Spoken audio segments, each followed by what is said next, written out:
everyone, this is Seena Nalwala, and Agam and me over the next half an hour will take you through all the F&O action in the markets. It's an interesting morning. We started off flat. In fact, implied Nifty was indicating to a 100-point down tick at some stage, but we've opened slightly lower and actually bounced back into positive territory. So despite the fact that there were concerns about follow-up buying, it seems like the markets are holding pressure. The government looks to divest their stake, and on the Nifty 50s counters like HCL Tech that continue to hold steady after reporting numbers yesterday. But Ajit, Mishra and Amardeep Singh both join in with their top trading ideas. Ajit, I'll start with you first. We're respecting 25,000 even though it seemed a little fleeting at opening this morning. How do you feel about the index? Do you feel like a long trade in this range of 25,000 to 25,200 is worth initiating? Yeah, good morning, Zamina. So, yes, it seems like that, yesterday also we saw a similar kind of a trend where 25,000 we were closely holding, and today also we made an attempt of recovery. But at the same time, Zamina, we are seeing a diverse trend within Nifty and the banking index, because if you see the heavyweights like Reliance, TCS, they are still reeling under pressure. Today there was an attempt of recovery in Reliance, but again we are seeing profit taking coming in. So this is the kind of scenario where one should wait and watch, because in case if we break 25,000, there is a possibility that we might inch toward 24,700, the previous swing low. But at the same time, since we have this weekly expiry of banking index, SGFC is holding strong. So there could be an attempt of a breakout of a 20 EMA in banking index, which might result in some respite in the index also, Nifty also, which may help the index to inch toward, let's say, 25,100, 150 zone. Around that area, one can look to go short in. So at present, I feel it's prudent to avoid any fresh trade in index until we see a break from 25,000, 25,200 range. And the focus should be more on banking. So once we break 52,000 levels, then there's a possibility that we might see a further uplift towards 52, 500, 600 levels in the banking index.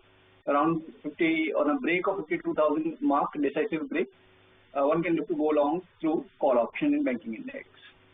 So one can look to go long on the banking index. Of course, that one remains in the focus on account of the weekly options expiry. But Ajit, let's talk stocks now. You've got a couple of, actually you've got one long trade and one sell trade. I know cement is supposed to have it very rough and probably one of its worst quarters with regard to earnings. So you've got a sell call on that and a buy call on NTPC. You want to take our viewers through it, Ajit? Right, Amit. So why NDTV? Because since we are still seeing that markets hovering in the range and we are seeing select pockets doing well, NTPC after this recent consolidation in a very tight range seems upbeat for a recovery, or it might inch toward the record high as well. So the risk reward is favorable. One can go long at the current levels with 422 being the stop and 442 as the immediate target. At the same time, we have a fresh breakdown in Ambuja cement today with the very strong volume. So indications are in the favor that there could be next down leg for Ambuja. So which close to around 562 is something that the stock might test. So with stop at 587, one can go short in Ambuja at current levels. Right. Let's also take a look at Amar's stocks which are unwinding cover Glenmark, Ipca, as well as L&T Financial Services, which will in fact announce its earnings today, by the way. And of course, Cummins and PI Industries are looking at about a short covering.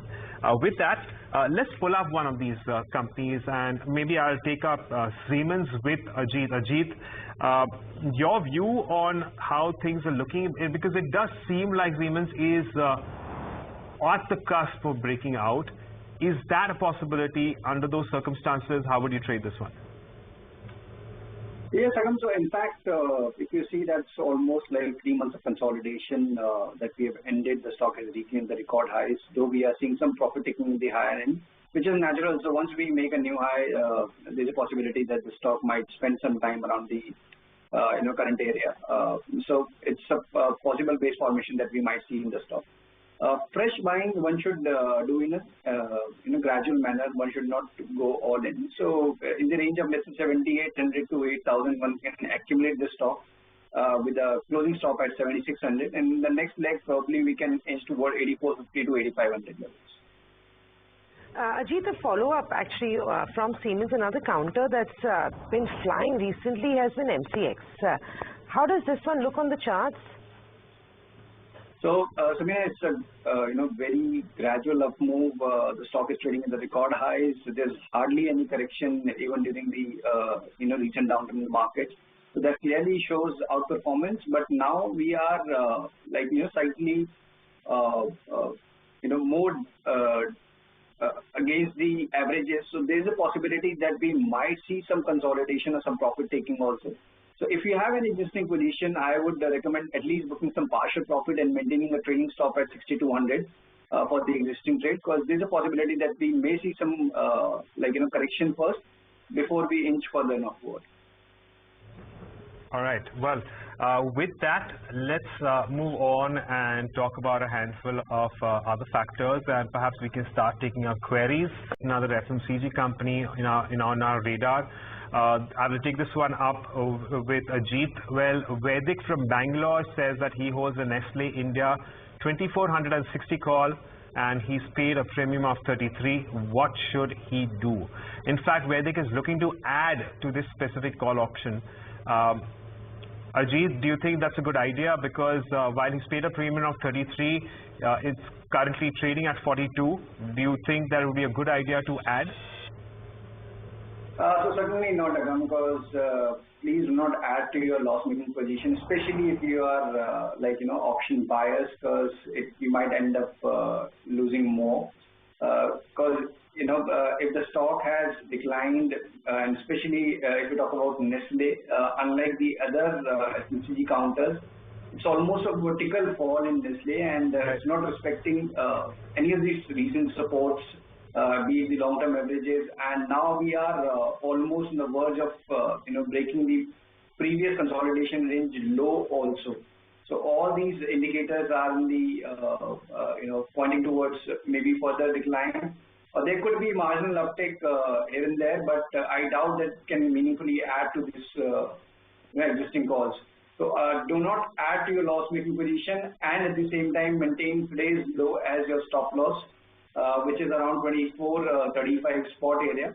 And if we see any intraday bounce also, then you should look to exit. Overall trend looks negative to us. Ajit, I just want to follow up on that one, because it's actually not a loss-making one, because the premium paid was 33, and of course it's currently trading at 48. Still, I've assumed that you wouldn't recommend adding to the position, but would you hold on to this? So not if it's a call and he's still making money, then definitely he should book. Okay. All right. Point taken. All right. Thank you.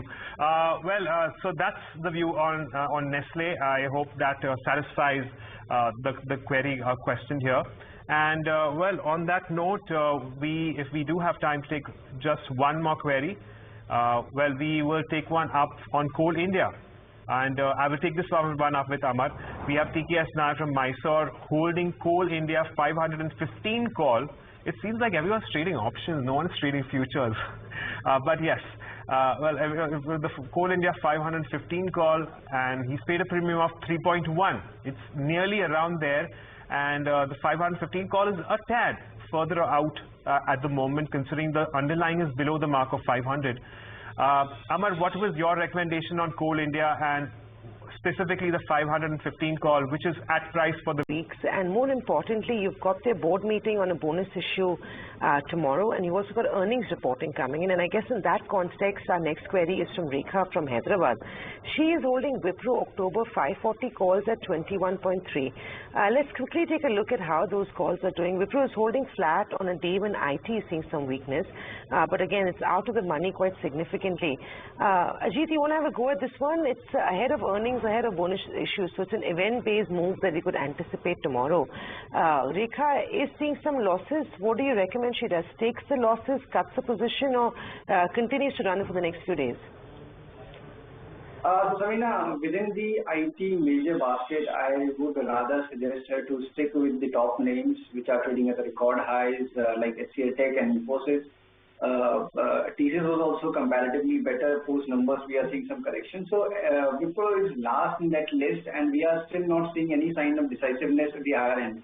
So whenever we see the stock inching toward 555-560 zone, there's some selling pressure emerges. So I would suggest, though the results are impending, but not to wait for the results. Enter the stock only once we break this 555 barrier, and upside maintain a target for 580-85.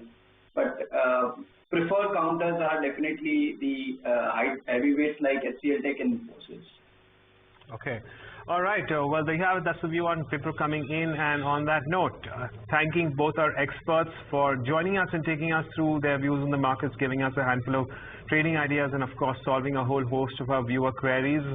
Well, with that, we shift focus to the commodity